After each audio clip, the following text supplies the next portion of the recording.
Maggi 2015లో ban అయింది, కానీ ఇప్పుడు కూడా ఇండియాలో నెంబర్ 1 నూడిల్ బ్రాండ్గా ఎలా ఉంది? 2015లో FSSAI food safety and standards authority of India Maggi తను ప్యాకేజింగ్ మెన్షన్ చేసిన దానికంటే 1000 టైమ్స్ ఎక్కువ లెడ్ అండ్ MSC ఉన్నాయని బ్యాన్ చేసింది.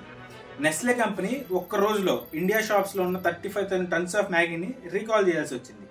సేమ్ ఇయర్ సెప్టెంబర్కి మ్యాగీ అన్ని అప్రూవల్స్ తెచ్చుకొని మళ్ళీ మార్కెట్లోకి ఎంటర్ అయింది, కానీ అప్పటికి డ్యామేజ్ అయిపోయింది. చాలా మంది కస్టమర్స్కి మ్యాగీ మీద నమ్మకం పోయింది. కంబ్యాక్ కోసం మ్యాగీ వాళ్ళు ఒక సాలిడ్ రికవరీ స్ట్రాటజీ ప్లాన్ చేశారు. Nothing like Maggi and we miss you two ఇలాంటి క్యాంపెయిన్స్ లాంచ్ చేసి కస్టమర్స్లో మ్యాగీ గురించి నాస్టాల్జియా క్రియేట్ చేశారు. తర్వాత వాళ్ళ ప్రొడక్షన్ చైన్ అన్ని స్టెప్స్ ఓపెన్గా చూపించి ట్రాన్స్పరెన్సీతో ట్రస్ట్ బిల్డ్ చేశారు.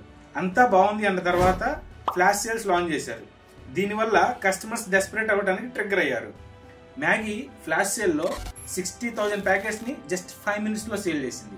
ఇలా మ్యాగీ మళ్ళీ ఇండియన్ మార్కెట్ని గెయిన్ చేసుకుని ఇప్పుడు 60% మార్కెట్ షేర్తో నెంబర్ 1గా నిలిచింది. స్పెసిఫికేషన్స్ ఒకసారి మాత్రమే సేల్ చేస్తాయి, కానీ ఎమోషన్స్ లైఫ్ టైం సేల్ చేస్తాయి అనడానికి Maggi is the best example.